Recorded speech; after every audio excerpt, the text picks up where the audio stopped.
केंद्रीय कार्यकारिणी सदस्य माननीय भूपेंद्र जी और इस सत्र की अध्यक्षता कर रहे मान्यवर बीपी सिंह जी, राज्य संगठन सचिव बीपी सिंह जी, वो आए और अपनी अध्यक्ष भाषण संबोधित करें। बीपी सिंह जी।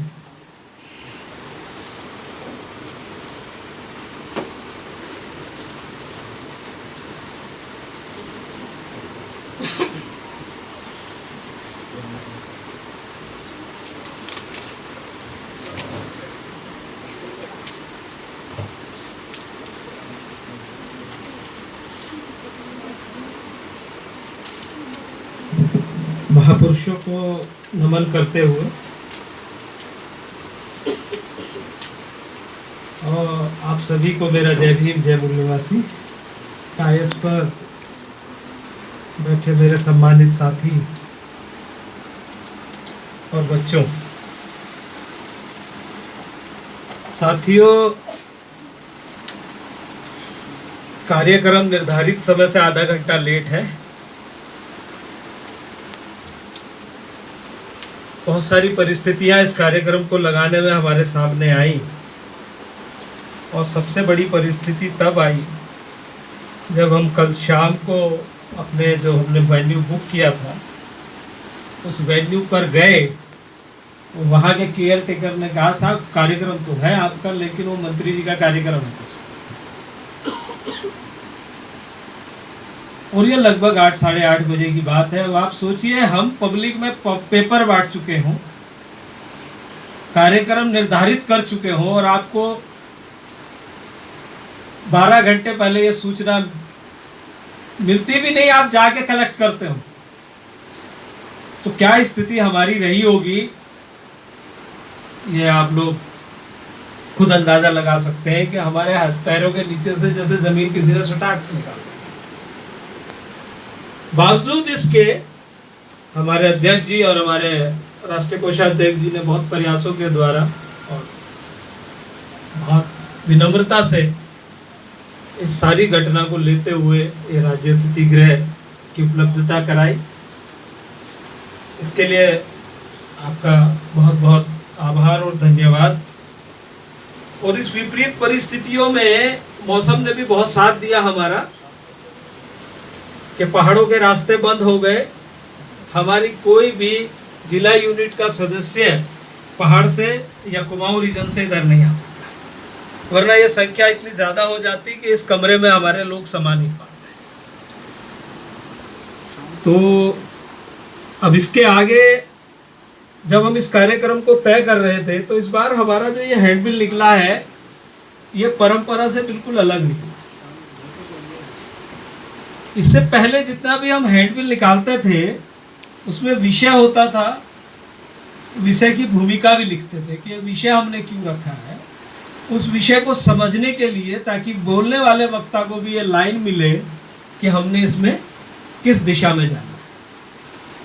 इस बार हमने बिल्कुल अलग तरीके से ये स्टैंड लिया कि भारत का जो संविधान है उसमें जो अधिकार हमें दिए गए हैं वो विषय बनाया संविधान द्वारा प्रदत्त अधिकारों की वर्तमान स्थिति एवं भविष्य, एक परिचय। फिर ये कार्यक्रम पूरी तरीके से हमने डेडिकेट किया राष्ट्रीय संविधान जागरूकता अभियान। फिर इसमें हमने ये निर्धारित किया कि ये जो मक्कम बना और मक्कम बनाने के बाद उसकी जो क्या क्या उपलब्धियां या क्या क्या वो कर रहा है या उसने क्या तय किया है वो हमने एक साइड में लिखा है 5 बिंदु। इसके बाद हमने ये कैसे पूरा होगा और हम क्या इस संविधान में जो प्रदत्त अधिकार हैं उनको पाने के लिए जो हमारे मातृ संगठन ने मुहिम छेड़ी है BS4 महाजन जागरण अभियान की, उसके हमने 5 बिंदु इसके अंदर समाहित। साथ ही साथ हमने अलग अलग संगठन, अलग अलग लोगों से ये रिक्वेस्ट भी की थी कि आप इसमें से किसी भी बिंदु पर अगर अपनी बात रखना चाहें तो रखें, नहीं तो हम तो इधर से इसके ऊपर अपनी बात रख लेंगे। साथियों, पिछले 2 हफ्ते से बारिश का यह आलम है कि हम बहुत ज़्यादा लोगों से संपर्क फिजिकली रूप से नहीं कर पाए, लेकिन यह भी बात है कि हम एक भी दिन इतनी बारिश में भी घर नहीं बैठे। और आप सभी साथियों ने इसमें मिलकर जो सहयोग किया है उसका परिणाम हमारे सामने है कि यहाँ पर इस हॉल में कुछ लोग, चाहे वो 60 की संख्या में हो, 70 की संख्या में हो, हमें यहाँ दिखाई दे रहे हैं। साथियों, ये इस कार्यक्रम की जो भूमिका है, इसके ऊपर मैंने जो ये प्रकाश डाला, इसके आगे हम अब आते हैं कि ये जो मक्कम की नियमित गतिविधियां हैं, इसमें हमने लिखा है हमारे राष्ट्रव्यापी 10 प्रमुख मुद्दे हैं। ये हमने, हमारी जो राष्ट्रीय कार्यकारिणी है उन्होंने अलग अलग कर्मचारी संगठनों से चर्चा करके, बात करके पूरे देश में कर्मचारियों की क्या समस्या है और वो समस्याएं किस प्रकार से दूर हो सकती हैं, उसको समाहित किया 10 प्रमुख बिंदुओं में, जिसे आप पीछे की तरफ पढ़ सकते हैं। या हमने पर्चे के पीछे की तरफ, क्योंकि समय कम है इसलिए मैं हर चीज़ के ऊपर डिटेल से नहीं, इसको आप पढ़िए। अगर इसके ऊपर किसी को कोई संशय या सवाल है तो हमारा नंबर आपके पास अगर नहीं हो तो हमसे ले लीजिए, नहीं तो कभी भी हमसे संपर्क कर लीजिएगा, हम इसके ऊपर चर्चा करने को तैयार हैं। पिछले 2 सालों से लगातार हमने निजीकरण के विरोध में एक राष्ट्रव्यापी जन जागरण अभियान छेड़ा हुआ है, जिसके मातहत हम कर्मचारी संगठन के माध्यम से इसके ऊपर लगातार काम कर रहे हैं और यह जन जागरण अभियान हमने रखा। इसके अलावा जो भी कर्मचारियों से रिलेटेड मुद्दे कोर्ट में हैं, चाहे वो उच्च न्यायालय में हो, चाहे वो कैट में हो या सुप्रीम कोर्ट में हो, उसके ऊपर हमने संज्ञान ली हुई है। और जो बहुत बड़ी लड़ाई रिजर्वेशन इन प्रमोशन की लड़ रहे हैं, उसका केस, उसकी जो हमने हमने उसकी लड़ाई लड़ी है और उसके कुछ पॉजिटिव परिणाम हमारे सामने हैं। वो बात अलग है कि उसको अलग तरीके से फिर चीज़ों को इधर उधर किया जा रहा है। इसके अलावा जनप्रतिनिधियों को जो हमारी 10 ये मुद्दे हैं, उनको जन प्रतिनिधियों को, जो भी हमारे सोसाइटी के, चाहे ओबीसी वर्ग से आते हों, चाहे एससी से आते हों, अल्पसंख्यक से आते हों या आदिवासी वर्ग से आते हों, जितने भी जनप्रतिनिधि हमारे हैं, उनको हम ये ज्ञापन दे रहे हैं कि भाई कर्मचारियों की ये समस्याएं हैं और इनको जो है आप संविधान सत्रों में उठाइए, चाहे मानसून सत्र में उठाइए, चाहे विधानसभा के सत्र में उठाइए, चाहे संसद के सत्र में उठाइए। इसके अलावा कोऑर्डिनेशन कॉपरेशन की बात आ रही है तो हम बहुत सारे कर्मचारी संगठनों के संपर्क में हैं और बहुत सारे कर्मचारी संगठनों के प्रतिनिधि यहाँ बैठे हैं।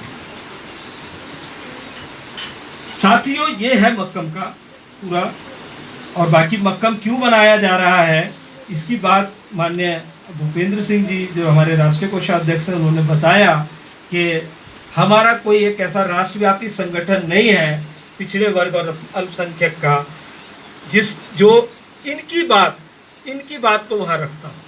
बहुत सारे कर्मचारी संगठन हैं, कई रिकॉग्नाइज फेडरेशंस हैं जिनकी पर वो इन मुद्दों को, जो संवैधानिक अधिकार कर्मचारी वर्ग के हैं, वैसे के वैसे वहाँ नहीं रखते हैं।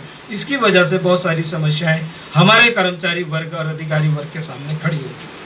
हम एक ऐसे संगठन को निर्माण करना चाहते हैं। साथियों, विषय की तरफ अगर हम देखते हैं तो हमने विषय बड़े उसमें रखा, और विषय को रखते वक्त हमने कहा कि संविधान में जो प्रदत्त अधिकार है, तो संविधान में जो प्रदत्त अधिकार हैं उसको जब हम कैटेगराइज करते हैं, और संविधान ने भी किया है, मैंने नहीं किया, संविधान की बात को ही मैं कोशिश कर रहा हूँ आप लोगों के सामने वैसे के वैसे ही रखने की। जो संविधान है उसमें जो भाग 3 है उसमें मूल अधिकार है। मूल अधिकारों को 7 चीज़ों में कैटेगराइज किया गया है, जिसमें है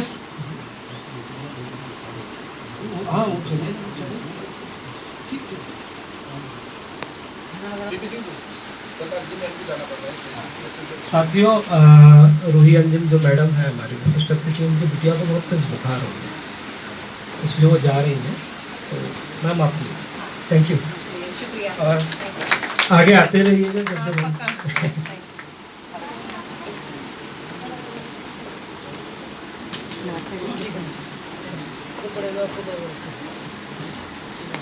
जो लोग खड़े इधर आ जाएंगे आप।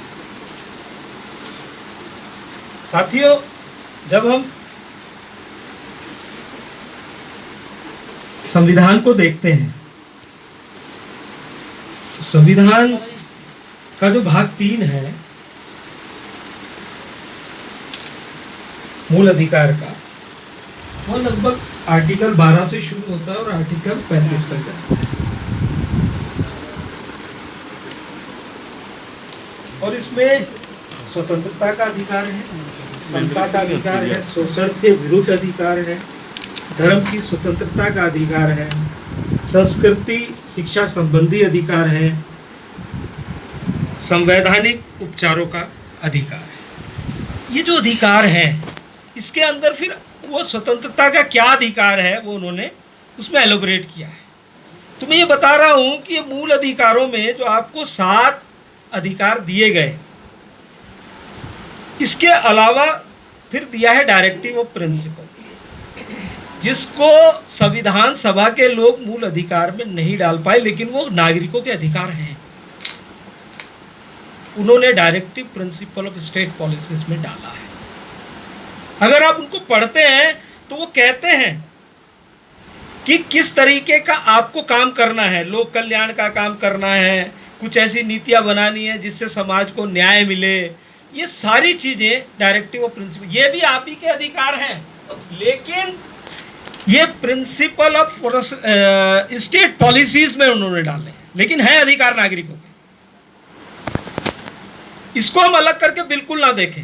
जो मूल अधिकारों से डिफर करते थे लेकिन लोगों के लिए जरूरी थे, उसको स्टेट पॉलिसी में डाल दिया गया, स्टेट पॉलिसी में डाला गया है, क्योंकि ये भी अधिकारी हैं। इसको ऐसा मत मानिए कि नहीं, लेकिन ये डायरेक्ट किया, क्यों किया उनको निर्देशित, ये सोचने वाली बात है कि भाई अब इस संविधान में जो लिखी चीजें हैं वो कैसे मिलेंगी आपको। उसके लिए उन्होंने संस्थाएं बनाई। संस्थाएं बनाई, कौन कौन सी संस्थाएं बनाई उन्होंने? आपकी विधायिका बनाई, कार्यपालिका बनाई, न्यायपालिका बनाई। इसमें बैठे लोगों ने इसमें बैठे लोगों ने इस संविधान को पूर्णतः अनुमल में लाना था। और जब हम ये आज 70 साल के बाद या 75 साल के बाद हम इसको डिस्कस कर रहे हैं, तो हमें ये विषय बनाकर डिस्कस करना। जहां हमें इससे आगे सोचना था, आज इस स्थिति में लाकर खड़ा कर दिया गया। संवैधानिक संस्थाओं के द्वारा ही संविधान मतलब रक्षा की भाषक बन गए, जिन्होंने क्या सपना देखा, एक संविधान के माध्यम से एक सपना देखा गया ना, क्या बनाएंगे, तो वो संविधान के माध्यम से बताया समता मूलक समाज बनाएंगे। क्या बनाएंगे? समता मूलक समाज, यानी कि फूलों का गुलदस्ता, अलग अलग वैरायटी के फूल होंगे, अलग अलग खुशबू देने वाले फूल होंगे, लेकिन उनको जब हम गुलदस्ते में लगाएंगे तो सब एक बहुत सुंदर गुलदस्ता दिखता है ना, बुके खरीदते। ऐसे ही भारत में विभिन्न जातियां, विभिन्न धर्म, विभिन्न क्षेत्र, भाषा के लोग होंगे, लेकिन भारत एक गुलदस्ते की तरह दिखाई देना चाहिए, सुंदर। यहां के लोग कैसे दिखने चाहिए? हर एक चीज उतनी व्यवस्थित होनी चाहिए कि वो कंट्रीब्यूट करती दिखाई दे। जैसे गुलदस्ते में घास भी लगाते हैं ना, वो भी दिखाई देती है, उसकी भी शोभा दिखती है। अगर घास ना लगाए तो केवल फूल भी वो शोभा नहीं देंगे, अगर उसके साथ पत्ती ना लगाए तो वो भी अपनी शोभा देती है। ऐसे ही देश के हर नागरिक को ये बना करके ये गुलदस्ता बनाना था, ये इनकी जिम्मेदारी थी संवैधानिक संस्थाओं की। लेकिन इस मुहिम पे लाके खड़ा कर दिया संविधान में प्रदत्त अधिकारों को कि वर्तमान स्थिति क्या है, अब इस पे डिस्कस कर रहे हैं। इसका मतलब मिलके आगे बढ़ना चाहिए था। संशोधन किसका होना चाहिए था?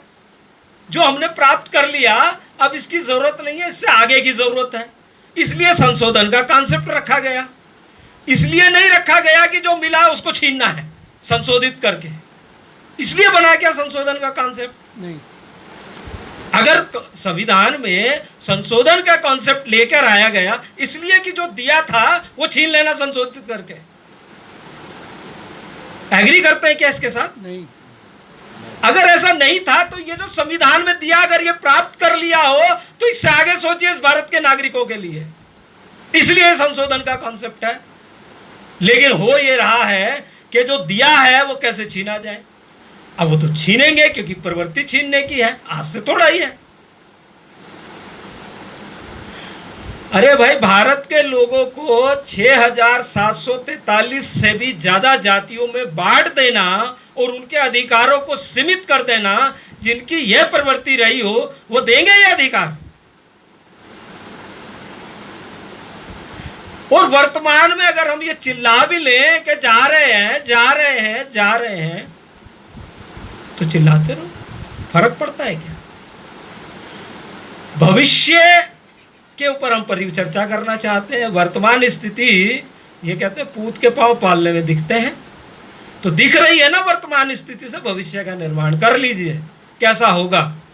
और ये वर्तमान स्थिति का जायजा ऐसे नहीं लगेगा जैसे अभी भूपेंद्र सर भी बता के गए, ये इतिहास को देखना पड़ता है। इतिहास में मैं क्या था, क्यों था, किस लिए था, वो आज जो परिवर्तन हुआ वो क्यों हुआ, किस लिए हुआ, किसकी वजह से हुआ। अगर उनकी बात, उनकी समझ और उनके आदेश हमारे लिए मायने नहीं रखते तो फिर ये भविष्य की चिंता करनी छोड़ दीजिए, बिल्कुल छोड़ दीजिए, क्योंकि भविष्य वही होने वाला है जो हम वर्तमान में करने वाले हैं। मैं अक्सर अपने बेटे और बेटी को समझाता हूं, मैं जो 5 से 25 साल तक की उम्र में करूंगा उसको अगले 50 साल जीऊंगा। अगर मैं अच्छी शिक्षा, अच्छी पढ़ाई, अच्छा बिहेवियर, अच्छी सारी चीज अच्छी करता हूं तो 25 साल तक कहीं ना कहीं मेरी व्यवस्था हो जाएगी और उससे अगले 50 साल का जीवन मैं सिक्योर कर लूंगा। तो वर्तमान में अगर मैं ये सिक्योर नहीं कर रहा हूं, इसको अर्जित नहीं कर रहा हूं, तो भविष्य दुखदायी होने वाला है। इतिहास देख लीजिए, जब व्यवस्था लागू हुई अनपढ़ लोगों को मिला इसका फायदा। आज एमटेक, एमबीए, बीटेक, बीबीए सब घूम रहे हैं, कोई 5,000 में, कोई 10,000 में, कोई 15,000 में, ये है ना। और अनपढ़ आदमी को कैसे मिल गया और आज पढ़े लिखे को भी नहीं मिल रहा है, ये सोचने वाली बात है। इसी को आधार बना के हमने ये विषय यहां चर्चा किया कि संविधान में जो प्रदत्त अधिकार हैं उनकी अगर वर्तमान स्थिति का एनालाइज करना है तो इतिहास के पन्नों में झांकिए, और इतिहास के पन्नों में झांकने से वर्तमान स्थिति का पता लगेगा कि जिन लोगों ने इस देश को एक महान देश बनाने का सपना देखा था और जिन्होंने इस देश को बर्बाद करने का सपना देखा था, वो दोनों साथ साथ कभी हो नहीं सकते, और ऐसा हो रहा है। मजेदार बात यह है कि लोग इस देश में गैर बराबरी कायम रखना चाहते हैं, लोग इस देश में अधिकार वंचित रखना चाहते हैं, लोग इस देश वैसा सोच सकते हैं। क्यों सोच सकते हैं भाई? हम कभी कभी कहते हैं ना यार वो ऐसा कर रहा है, अरे वो सोच सकता है यार, क्योंकि वो कर रहा है उस पे काम और उसको विश्वास है वो कर लेगा इसको। अगर 100 साल पहले उन्होंने ये सपना देखा था कि आज से 100 साल बाद हम इस चीजों को बदल देंगे, अरे 100 में नहीं बदलेंगे, 150 में बदल देंगे, तो उन्होंने सपना देखा, उसकी तरफ लगे और काम किया। हमने ये सपना देखा क्या? ये देश जाति विहीन देश होना चाहिए। हमने ये सपना देखा क्या इस देश में समता मूलक समाज बने? हमने ये सपना देखा क्या? और जिन्होंने देखा वो सर थर से लगे और लगातार इस पे काम कर रहे हैं। आज समाज में महसूस कर रहे हैं कि हमारी 6 ऑफशूट विंग या 5 ऑफशूट विंग होनी चाहिए, समाज के हर तबके को कवर अप करना चाहिए, तो वो कर रहे हैं इस पर काम। और लगातार लगातार समाज में बेहतरी के लिए काम करने का हमारा ये जो एजेंडा है, चाहे हम उसको BS4 के माध्यम से कर रहे हो, उससे पहले हम चाहे मूल निवासी कॉन्सेप्ट लेके लाए हो, उससे पहले चाहे हम बहुजन कॉन्सेप्ट लेके आए हो, हम ये चाहते हैं जाति विहीन समाज का निर्माण हो और वो इस संविधान को अमल में लेके आए। अगर ये संविधान अमल में आएगा, ये संविधान आगे बढ़ेगा, तो ये मैं बता दूं साथियों, वह दिन दूर नहीं कि इस देश में वो गुलदस्ता जो हमारे महापुरुषों ने देखा था, समता मूलक समाज का, वो गुलदस्ता बन के रहेगा। लेकिन ये कोई करने नहीं आएगा, ये पक्की बात। ये मेरे जैसे को, आप जैसे को, और आप जिनको जानते हैं उन जैसे सबको करना है। साथियों, इसको समय समय पर हमने परिस्थितियां चेंज होते हुए अपनी स्ट्रेटेजी को बदला, और अभी भी BS4 जन जागरण महा अभियान के तहत हम इस मुहिम को आगे चला रहे हैं। BS4 महाजन जागरण अभियान हमने 2018 में शुरू किया, और आज बीच में कोविड का दौर आया, 2-2.5 साल का, 3 साल का। उस कोविड के दौर से भी उभरते हुए हम लोग आए। आप ये देखिए, अभी देश में चर्चा संविधान की शुरू हो चुकी है, और हर आदमी, हर पीड़ित, हर वंचित, हर दुखी ये कहता है संविधान में लिखी चीज़ मुझे मिलनी चाहिए।